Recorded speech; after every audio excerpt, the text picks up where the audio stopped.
Hello and congratulations on getting access to this video course, and I'm going to walk you through how to create a profitable authority blog. So this is video number 1, which is the introduction and getting started. Now, before we jump right in, I want to jump in and talk about mindset because I want to make sure that you're in the right mindset before we get started. Because I'm a big believer that if you're in the right mindset, you'll be able to implement everything at a faster and more accurate pace. So what I found over the years is that too many blog owners fail because they focus on the misconception or the belief that if you have the right tools or you have the software tools or the WordPress platform or the right blogging platform, then you'll succeed. But the reality is that really, it's not about the blogging platform. It's not about the software tools or any of that. What really it's about is figuring out what your strategy is if your niche that you're going to go into is going to be profitable or not. That's really what it's all about. So the secret is to start with a niche that you are truly an authority in. So this video course is all about that, how to find your niche, but how to make sure that you're in fact the authority. And we're going to put things through a test, and you'll see several tests in the beginning to make sure that is true. Plus, in addition to that, you want to make sure, of course, that it is profitable, that you have enough products to sell, and that you can increase your revenue stream. So what I want to do now is give you a quick overview of what's inside this video course. So you know exactly what to expect, and then of course you'll be able to see all the pieces of the puzzle, and then you'll be able to implement them at a faster rate. So this of course is video number 1. Video number 2 is find a profitable niche. So we're going to do some brainstorming. And video number 3, we're going to do the longevity test to make sure that that niche can last a long time, for decades, literally. And video number 4, we're going to talk about the authority test to make sure that you are indeed the authority. How do you know? We'll ask some questions that you can answer. We'll put you through some tests to make sure that is the case. And of course, number 5 is going to be the competition test to make sure that you have enough competition.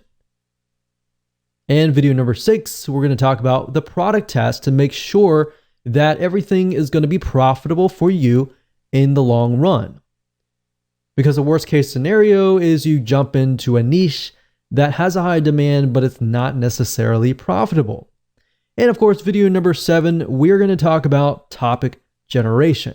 So we're going to take the niche that you decided upon, and I'm going to show you how to use free tools to gather intelligence to figure out what actual topics are in demand. Because it's easy to create topics out of our head, and that's great. And some of those might be high in demand, but we can verify these with actual tools online. And video number 8, we're going to talk about blog post creation. Video number 9, we're then going to talk about blogging platforms. So if you notice, a lot of videos 1 through 8 is all about strategy, planning, getting it right. And once you do that, then you can move on to setting up your blog. Then you can think about the software tools and all of that. All right. So with that said, let's move on to video number 2. Welcome back. This is video number 2, and we're going to talk about how you can find a profitable niche that you are an authority around. And as we're thinking about that, I want to ask you a question, which is, what are you interested in? What are you passionate in? And I want you to keep that question in your mind. And the reason being is because I want to address an issue. And the issue is that many people tend to choose niches based on profitability. And that's the wrong way. Here's what you should look for. You should look for something that you're interested in, because if you look at the profitability or the money first, you will fail eventually, because you will eventually run into a roadblock and you will get overwhelmed. It'll be boring and you'll have no interest in it to continue. And another thing is you won't look like you really know what you're talking about. So start with your passion.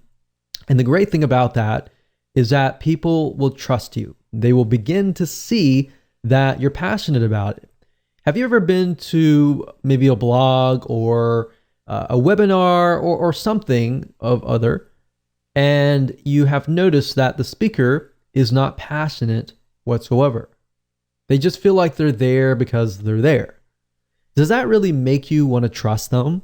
If they are not really passionate, that you can tell that they don't really know what they're talking about, but they're just trying to get by. That probably turns you off, right? Well, same goes here. You don't want to portray that in any way. What I'm trying to get here is that you want to portray yourself as the expert.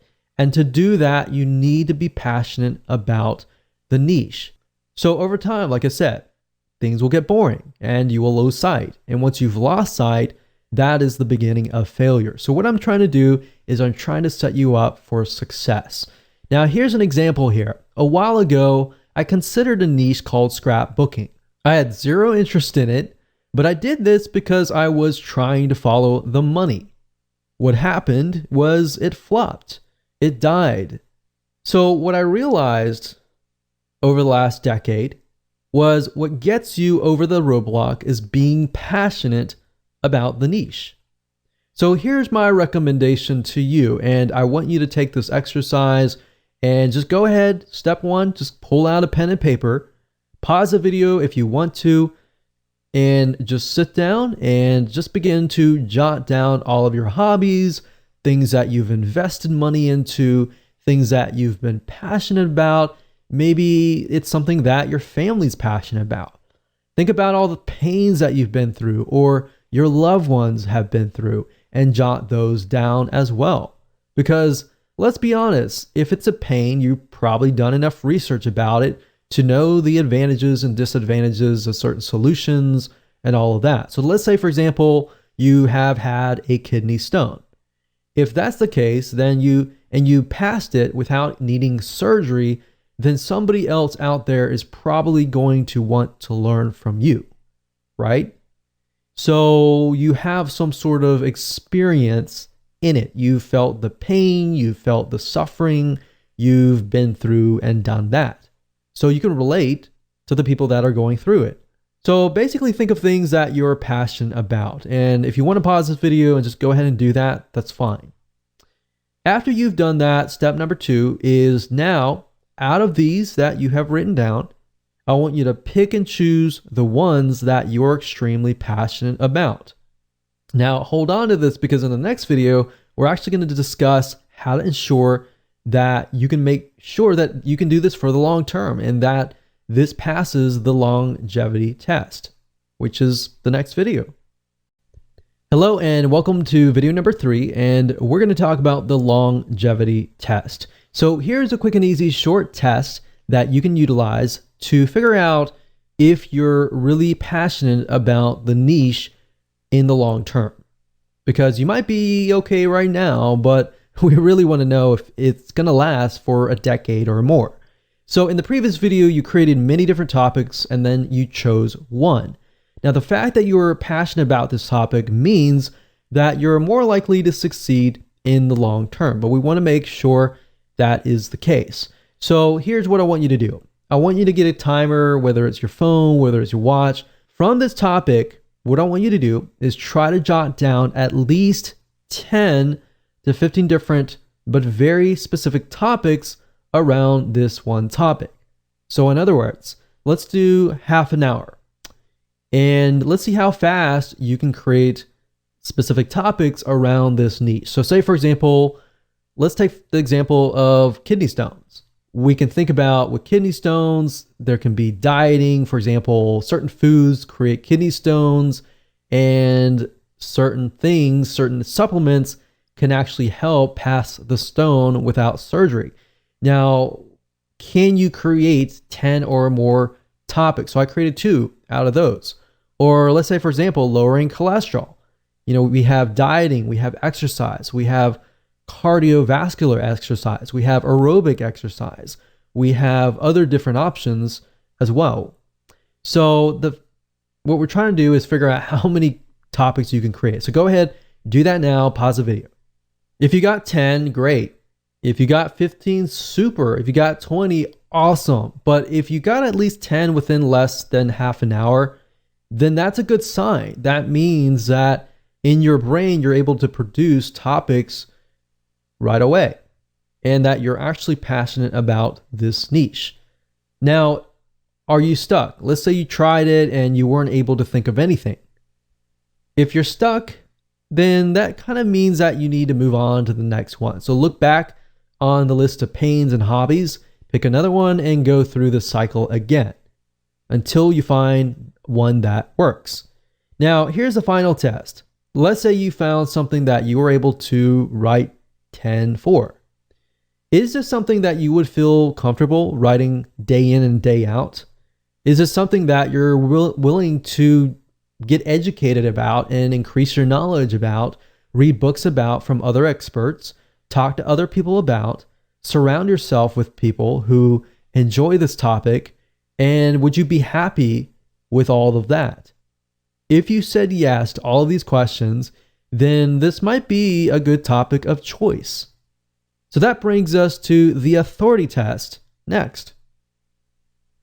Hello and welcome back to video number 4. This is the authority test.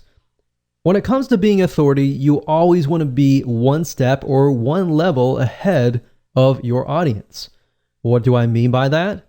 I mean, if your audience are newbies, you want to make sure that you are at least in the intermediate level. Or if your audience are intermediates, then you need to make sure that you are an expert in that niche. And the reason being is because you need to be several steps ahead to ensure that you answer their questions. In other words, you need to make sure that you can gain their trust by providing value, and that way they understand that you have been through what they are going through right now. Because if you're going through what they're going through right now, they might see you as the same level as them. They don't really see you as the authority. They see you as maybe somebody who's a friend or somebody who understands what they're going through, but not yet has encountered the future. See what I mean by that? You have encountered the future, and therefore you can give them advice and tips to help them. So people want to know essentially if you are ahead of them, because basically the reality is if you do not know what you're talking about, people can see right through you. They won't trust you, and in the end, they will not buy from you. Because at the end of the day, people buy from people that they like and trust. So trust is a bigger, major factor here. So that's really what this whole formula is all about, is how can we get people to trust you? And ethically and rightfully so, if you know the niche, you know the advice and the tips, and you've lived it, then you're more likely to be able to connect. And by connecting, you understand their struggles. You see where if you find somebody that's just profitable and you're relying purely on somebody to write the content for you, so you're missing that emotional connection. So at the end of the day, if you think about it, people buy for emotion. They don't buy for logic. They justify their purchases with logic. All right. So with that said, if you're one step ahead of everybody else, great. If you're not, it might be something to think about. With that said, let's move on to video number 5. Hello and welcome to video number 5, and this is the competition test. So the big misconception is that there's too much competition. Oh no, this is not a good niche to go into. If anything, that is actually far from the truth. Having a good amount of competition means that there is a buying market. Why? Because typically what this means is the competition has paved the way, they have educated the market, and they've placed products out there. If the market doesn't really know what the products are all about, your competition actually has to educate the market before people actually will buy them. So basically, instead of having to educate the market, you simply come in, provide lots and lots of value, and you can move in, you can find out what your competition is doing, what your competition is not doing, therefore is a demand in itself, and actually do it. So let me go ahead and show you how to find competing blogs, spy on them to do the necessary competitive intelligence.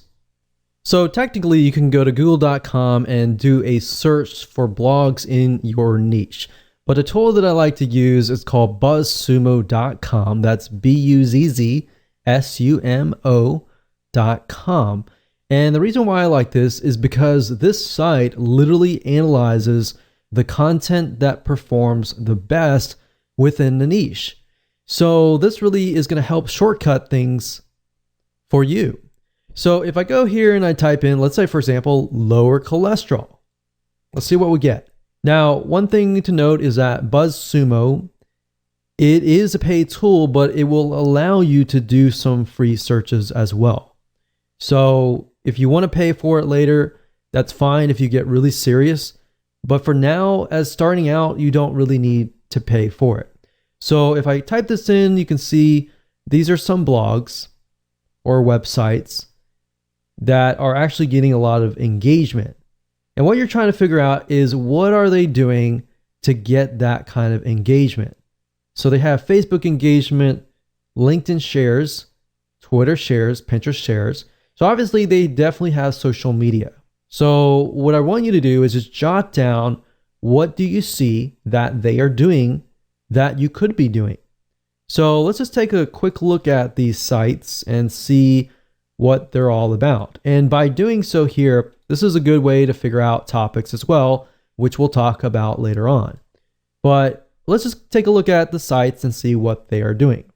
So if we go here, it's theheartysoul.com, and we can see they have different sections, one for food, one for body, one for lifestyle, and it's just these three categories, and then they have subcategories within each. So for example, food, when it comes to lowering cholesterol, there's breakfast, there's snacks, there's entrees, there's salads, there's quick and easy meals, there's sides, there's desserts, beverages, specific diet, brands to avoid, herbs, spices, and more. So you could even jot these down if you wanted to and categorize them.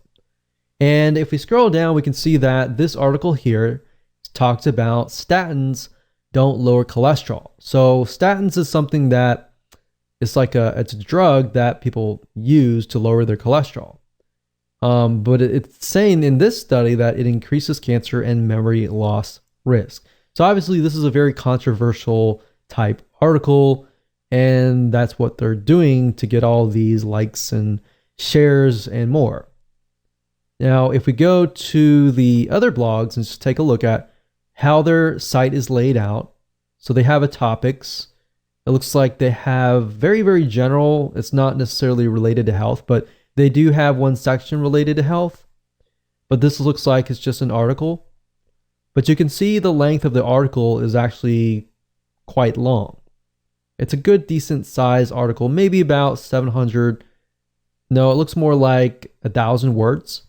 But nowadays, your articles and your blog posts can actually get to the length of 1,500 to 1,000 words per blog post. And of course, if you have videos, that's good too, to get people to actually stay. So we can see that these sites don't really focus just on cholesterol, but they focus on the overall arching view of health.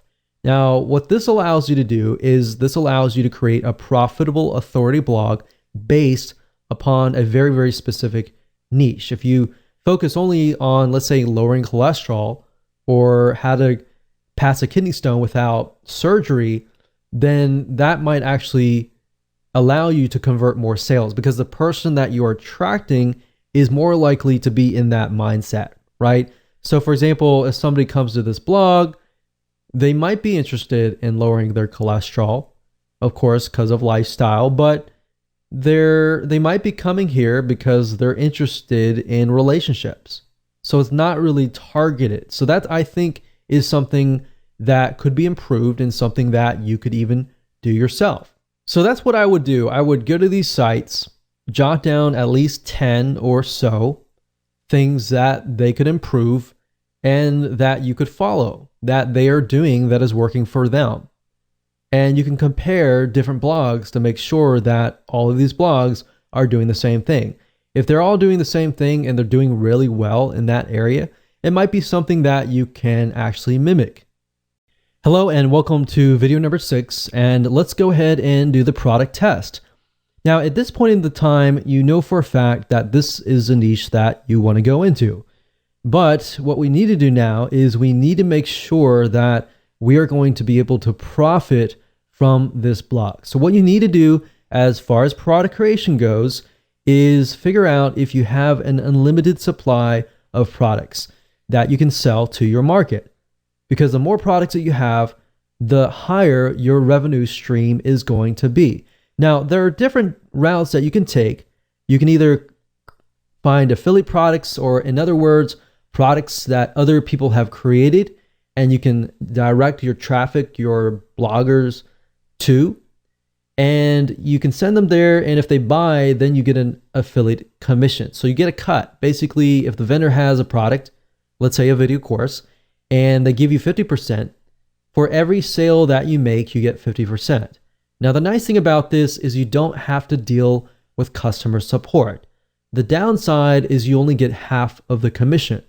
Now, if you create your own product, obviously, you get 100% commission. So you are the vendor, so you get 100% of the product.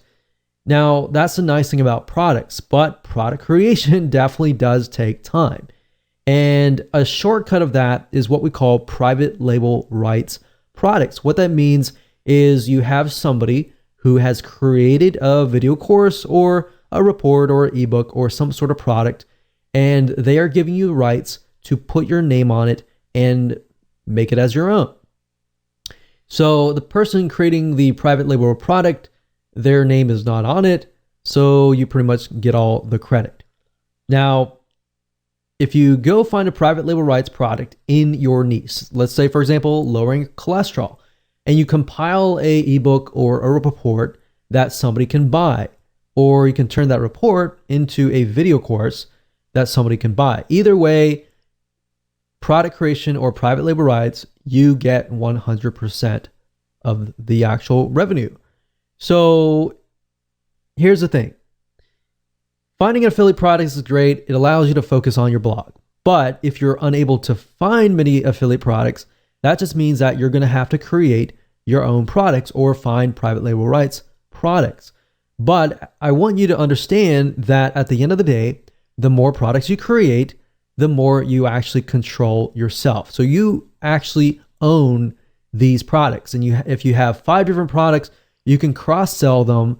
If somebody buys product 1, you're more likely to present them with product 2, 3, 4, 5. And if they like you, and if they like your products, they're more likely to buy the other products. And that's the beauty of this, is you can pretty much do however you wish if you own the product. So what I want to do now is just head on over to Google. I'm going to show you real quick how to find products that you can sell if it's an affiliate product, or if you want a private label rights shortcut. So this is going to be a quick and easy exercise. Simply go to google.com, and then of course in the search box type in private label rights, and then place the next word to be your niche. So in this case, if that's lower cholesterol, let's see what we get. So you're going to see PLR or private label rights. You can do a search for PLR as well. Same thing, same acronym. And you can see that, this is $3.49. It's 30 days to lower cholesterol, PLR ebook. And you want to make sure that you see what's inside the ebook. Now, I can't say for everything. Some ebooks are created with tons and tons of high quality, and some are created and they're not really good quality. So you really have to pick and choose. I mean, it's not really expensive. So at the end of the day, you can look at it, and if it's great, if it needs to be rewritten, you can hire an article writer to do a total rewrite of it. Or another thing you can do is you can head on over to upwork.com or fiverr.com, which is fiverr.com, and find somebody to turn these articles into videos, which is something that most people don't do, but that's an extra step that you can take that really adds a lot more value. Now, aside from private label rights, finding affiliate products or products that have vendors who have created a product that you can promote to get an affiliate commission, you go to clickbank.com and you click on their affiliate marketplace and you type in a keyword here. So let's say cholesterol and see what we get. So out of this, we can see there's 122 products, which is a good thing. That means that we have enough products that we could potentially sell. And as you can see here, the initial sell is $24.45, and that means that you're going to get that amount of money. And some of these have rebill. So some of these have recurring membership sites attached to it. So if you sell it once, you can get paid over and over again over the course of a few months. So what we're trying to do is we're trying to just glance really quick. You don't have to buy anything right now. Just kind of get an idea. Is there actually affiliate products out there that we can sell and promote and get a commission? And we can see that there is indeed 122. All right. So another thing you can do is you can go to Google and we can say lower cholesterol or just cholesterol affiliate program and see what kind of affiliate programs are out there for products that are helping people lower cholesterol. And you would simply go here, you would take a look at it. You could contact the vendor to get more information or even get private access or complimentary access to the actual product to test it out to make sure that it is good for your list. So over time, if you build a list of, let's say 500 people or 1,000 people, over time you have more leverage the bigger your list is, or the more interactive your actual list is. So lists can be email lists, it could be Facebook likes, it could be Twitter followers, and more. But this just gives you an idea about what is actually out there and if you have enough products to sell on your blog for the future. Hello and welcome back. This is video number 7, and we are going to talk about topic generation. So it's time to go one step further and figure out a larger list of topics. Now, we obviously have a list that we created earlier, but we want to make sure that we verify that they are truly in demand, and that is something that people are asking for out on the internet. So how do you go about verifying this? Let me go ahead and show you. So there are several tools that you can use that don't cost you any money to try to figure out topics that are in demand, that people are searching for.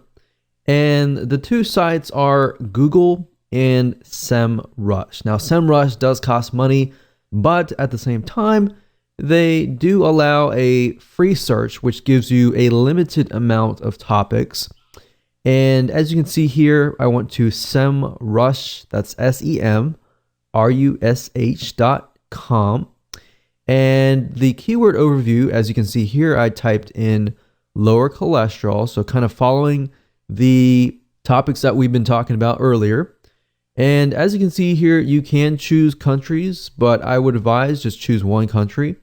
And as you can see here, we scroll down, we can see phrase matched keywords.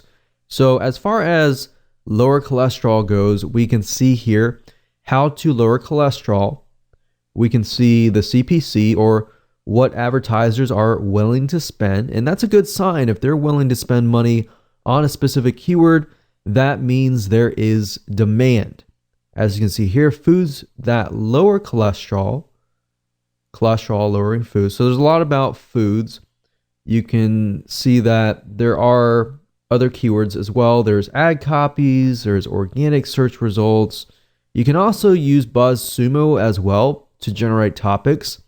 And in addition to this, if we head on over back to google.com, up at the top here, if you put in the address bar a keyword, let's say, for example, lower cholesterol, you'll notice that as I begin to type things out, Google will actually try to complete your sentence with lower cholesterol diet, lower cholesterol fast, foods, exercise, and recipes.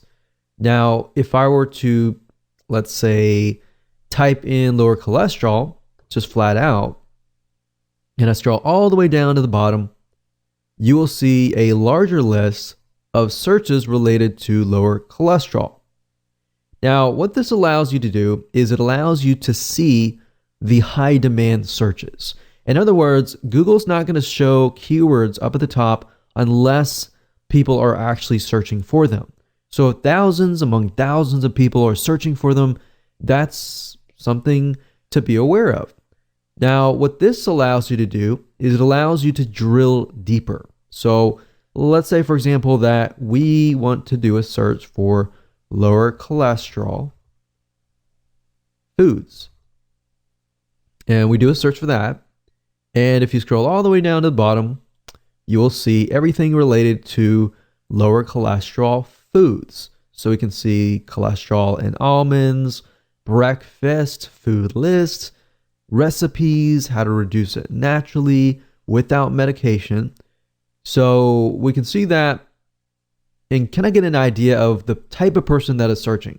So we can see just from this list that the person searching is more likely to want to reduce their cholesterol and with natural home remedies, with supplements, with dieting, and everything naturally. So if that's the case, let's do a search again for lower cholesterol plan and see what we get.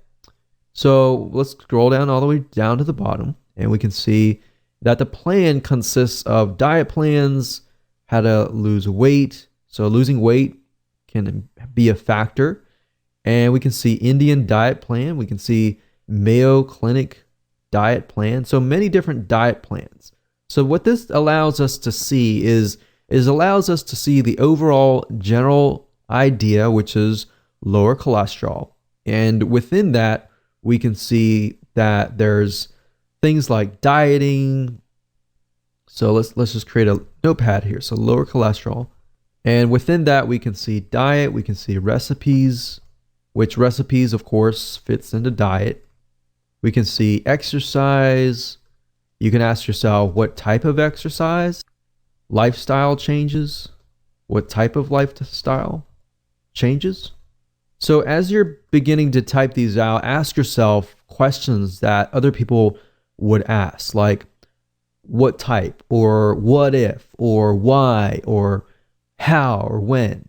So who, what, when, where, how kind of thing. So that way you can expand upon not just the general niche and the sub niche, but you can expand upon that. So you could see this diet and recipes could become one whole vertical of just topics, tons and tons of different diet plans, tons of different recipes, different types of exercises. We have, swimming, we have cardiovascular, aerobic type exercises, running, how long. And as you can see here, you can really dig deeper and deeper and deeper. So I would say just using Google itself allows you to really dig deeper, but utilizing other tools like SEMrush or BuzzSumo, or even going after the paid versions of these apps and digging up actual data that says, okay, this keyword is getting a $3 CPC, which means for every click somebody gets, they're actually paying about $3 cost per click. All right. So that's basically all you need to do right now is just do a little brainstorming, do a little researching, and create a list of topics that Google has proven to you that it is in demand. All right. So with that said, let's move on to the next video. Hello and welcome to video number 8. And let's talk about blog creation. How do you go about creating the blog posts now that you have a list of different topics that you might want to create? Should you use videos, or should you use articles, or how long should they be? Now, if you took a look at the BuzzSumo examples in the previous videos, you notice that the articles were pretty long. They were about 1,000 to about 1,500 words for an article. And that's pretty much standard nowadays. But if you can get to a point where it's like 2,000 articles and you have a video, that actually will keep the retention rate of somebody who lands on your blog. So that's the recommended thing to do, is to create an article, and you can outsource this if you want, but I would recommend you actually try to create the blog outline yourself, because if you're passionate about it, it's going to be easier. And one little tip that I have to say to speed up the process is be using something like your iPhone.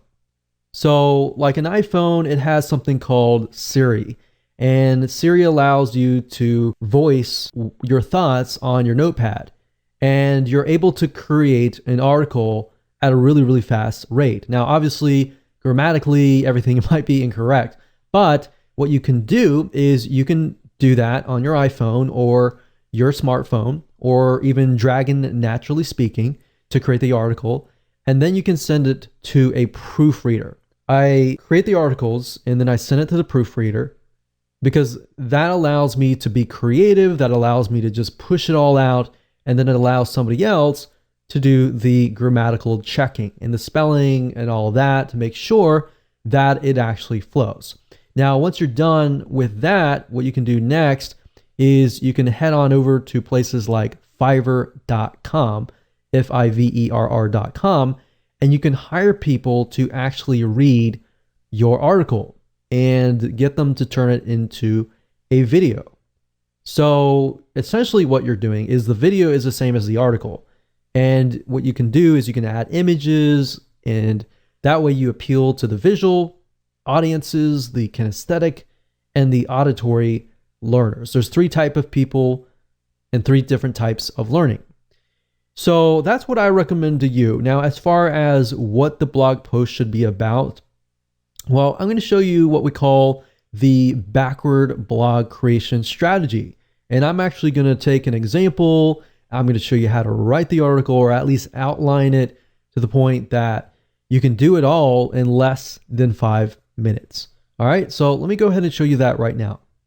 Okay, so the reason why I call this the backward blog post strategy is because what we're doing is we're moving backwards, if that makes sense. And it'll make more sense once we dive right in. But as you can see here, what you're trying to do is you're trying to find an already proven blog post. We're not plagiarizing, we're not copying anything, and just want to get that out of the way. But what we're trying to do is we're looking at what is proven and extracting from that and making it more specific, making it more unique, and making it better, essentially. So we find that proven blog post, and then what we do is we can break it up. So this one proven blog post could essentially become 10 or 15 or 20 even smaller blog posts that are actually more specific. So let me show you this in action. This is super, super easy to do. We're not plagiarizing by any means, so I just want to make sure we understand that and that is clear. So let's move on and let's talk about lowering cholesterol again. So lower cholesterol foods. You notice that in the previous search that we noticed that a lot of foods, a lot of natural remedies. So let's kind of focus on that, because that seems to be what people are searching for. So let's just type in lower cholesterol foods and see what we get.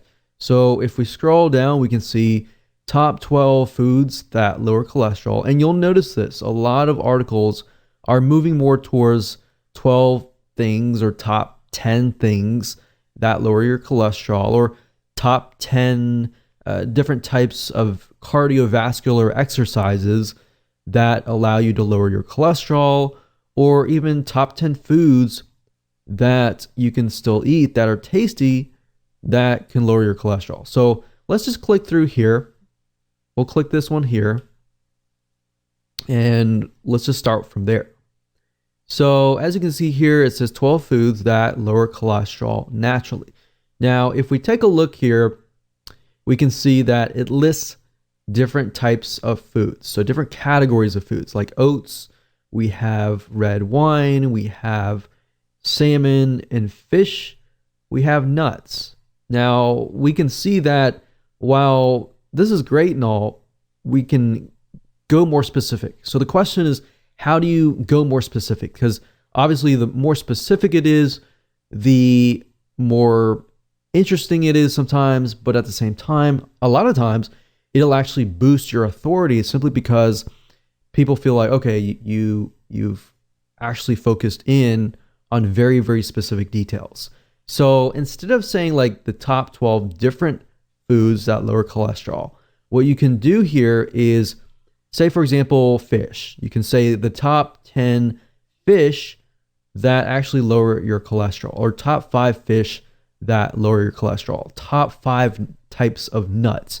Because as you can see here, there are many different types of nuts. There's our pistachios, for example, that can help lower cholesterol. And there are many other types like almonds that can help as well. So try to go through here and just break it down. So let's just go here and we can see here that it's talking about nuts, oats, red wine, salmon or fish, nuts, and let's scroll down and see what else. So we can see teas, we have beans, we have chocolate, we have margarine, and we have garlic and olive oil.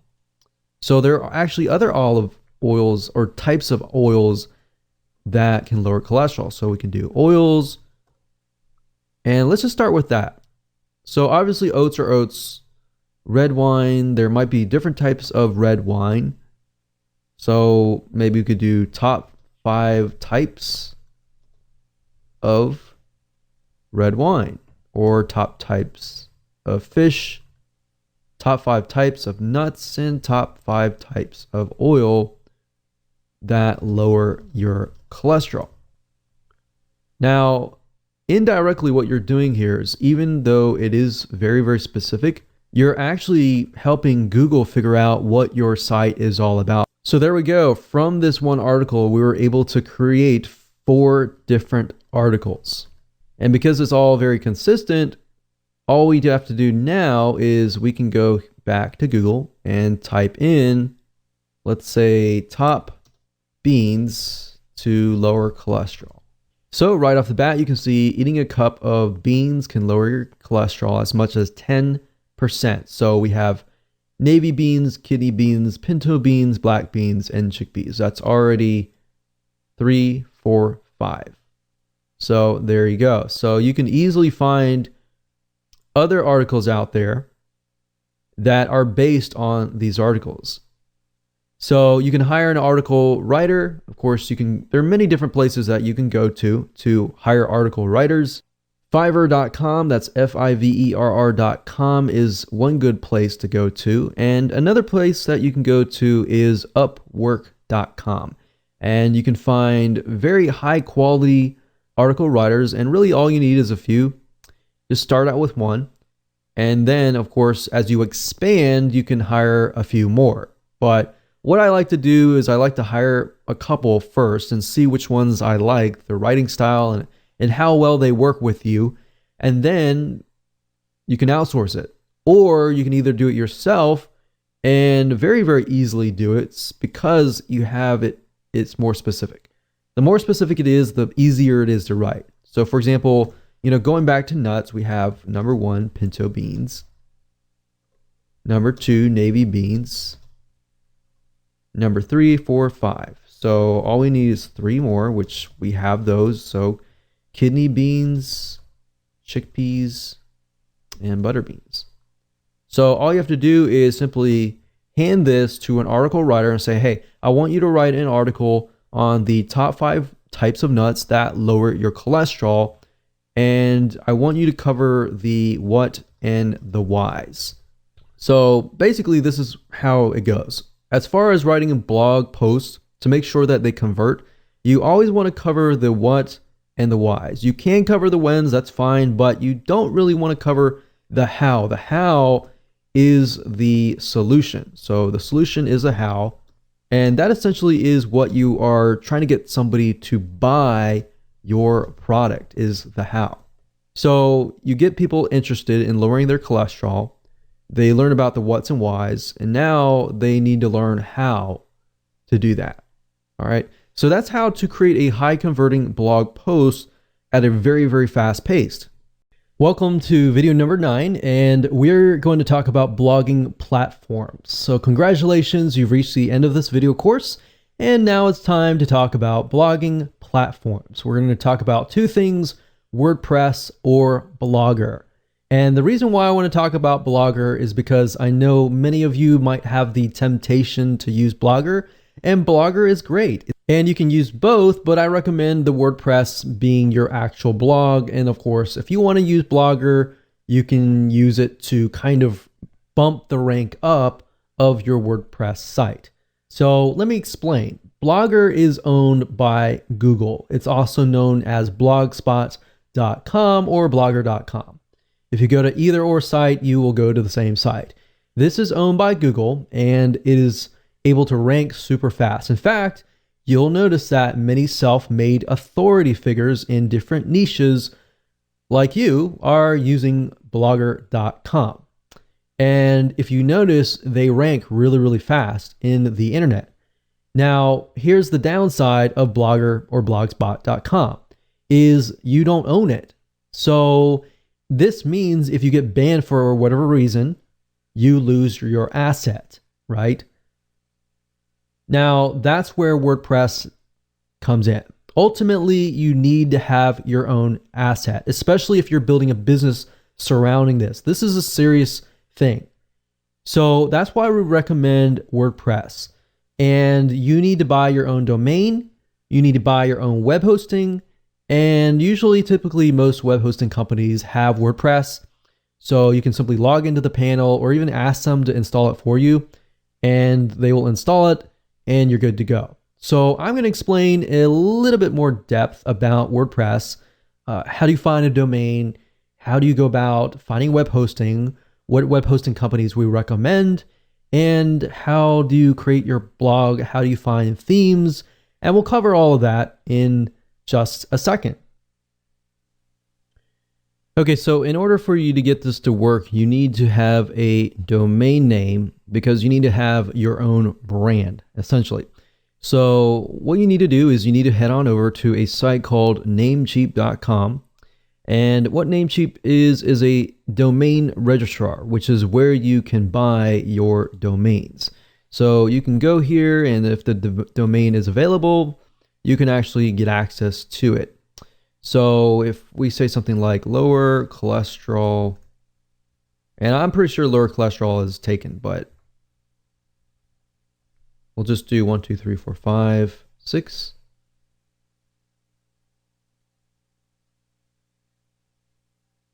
And we can see whether or not it is available. And I'm pretty sure it is just because it puts some numbers in it, but I don't recommend you do that. I just recommend that you find whatever domain that is great for you, and then of course add it to your cart, buy it, and you're good to go. So you pretty much have completed the domain part. Now you have to get web hosting. So essentially the way it works is this. If we go back over here, you need two things. You need a domain name, which is kind of like an address, and then of course you need to have web hosting. So if you think about it, a house or apartment, you always have an address, right? And of course the address points to a house. And then a house actually has furniture in it, and you can change the outlook of it, the design of it, on all that. That's basically what web hosting is all about.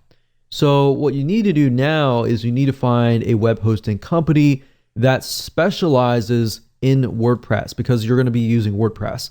Now, just keep in mind that WordPress is a very intensive type software. So as you grow your WordPress site, it utilizes a lot of RAM, a lot of server processing speed as it grows. So that's just something to keep in mind. So what I recommend that you do, you can either go to Google and you type in top WordPress hosting companies and go from there, or you can specifically use the ones that I'm about to talk to you about. There's one site called knownhost.com. We've used them. They have one of the best customer supports as of now, and they're very, very fast. The one good thing about web hosting companies is, as far as trying to figure out whether or not they are good or not, is to figure out how fast their support really is. If you email them, and you might want to test it out, if you contact them and they take hours and hours to get back to you, move on to the next place, because that's a good sign to figure out whether or not, that's a good hosting company. But we've tested this particular host and we found that they're really good. So what you want to do is you can head on over to here, and what you're looking for with WordPress type web hosting is SSD. So any type of SSD is going to be really fast. So you can pick the $25 per month plan, for example, and this is going to be reliable because this is a reliable host. You always want to choose a reliable host. The next host that's good for web hosting for WordPress is a2hosting.com. And if you go here, you look for the cloud hosting, or you can look for the shared hosting. So if you click on cloud hosting, you can go through and purchase whatever you need. Typically what you can do is you can start out with the very basic plan, and then of course move up from there. So as you can see, A2 hosting uses SSD, which is what you want. If you see any hosting that is using something like HDD, which is a regular hard drive, then you might want to pass. So for example, there are a lot of web hosting companies out there. HostGator also provides WordPress hosting. I cannot recommend HostGator. Have not really had the greatest experience with them. But knownhost.com is a great web hosting company that we have tested, and it has been tried and true. So once you've gotten your domain and your web hosting, the web hosting company will provide you with information on how to connect the two. So they will provide you with that, and if you have any problems with that, you can talk to them about that. So basically, I can tell you for a fact, KnownHost utilizes what we call cPanel. So they're going to give you access to a cPanel, which then you can log in, and of course, they will give you access to what we call Softaculous. So what you do is you click on WordPress here, and this is basically an app installer. So instead of having to go to wordpress.org and install the 5-minute installation file, which really isn't 5 minutes, by the way, it's more like maybe 10 or 15 minutes or even more, depending on your expertise. So that's why I find this route is just a lot easier, because with this Softaculous, all you have to do is simply go down, click install now, and you fill in the details, and within less than 3 steps, you have installed WordPress. So up at the top, if you scroll down, you're going to see the in-directory option. What this means is basically if you want your WordPress blog to be installed on www.yourdomain.com, if that is the case, leave this blank. If you want to install the WordPress blog in a subfolder, then that's when you can actually enter a directory here. So if this case, we can just type in test blog, you fill in your site name, your description, and then of course your admin username and password.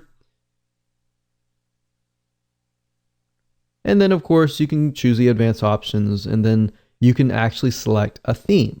So that's the nice thing about this particular app installer is you can pick one, you can actually scroll through many different themes. And the nice thing about WordPress is you can literally change the whole design with a click of a button. You don't have to redo everything or anything like that. So if I want to go with this one, I can click select and click install. And literally within less than a minute or a couple minutes, we are good to go. That's it. And of course, if we go to the actual blog itself, we can see the actual blog has been created. Now, the app installer is going to give you access to the WordPress administrator dashboard, as you can see here. And all you have to do is literally, whenever you create a post, you can go here, add new posts, and you can add new pages. You can also change the appearance by going to appearance and themes. So let's say, for example, we don't like this particular theme. We always can go to add new, and we can find another theme. We can click install, for example, and it's installed. We can activate it. And if you go to the live site, you can literally see that the blog design has been changed. Now, I would recommend that if you are very serious about building a long-term authority blog, that you buy a theme that actually relates to your audience. So I recommend a site. It's called themeforest.net. Themeforest.net. And if you go under WordPress, you can actually find different themes that relate to different markets. So for example, we have blog and magazine. And just because it says blog does not necessarily mean you have to use that theme. You can use a theme that is related to other different markets as well. So as you can see, it ranges about $20 to about $54 per theme. But these themes are very, very professional and can definitely make you stand out. And if somebody comes to your site, you want to make a good first impression. And if you do that, that's one side of getting people to trust you, is to make sure that your site looks professional. So that's just something to think about as well. So I'm not going to go into too much depth about how to use WordPress. That's a different course for a different day. There's many different types of video courses out there that will teach you how to utilize WordPress, how to manage the site, and all that. But best of all, WordPress is great because it's very newbie friendly. And once you understand how to use it, it's very, very fast and efficient to create posts, to create pages, to add images, and all of that.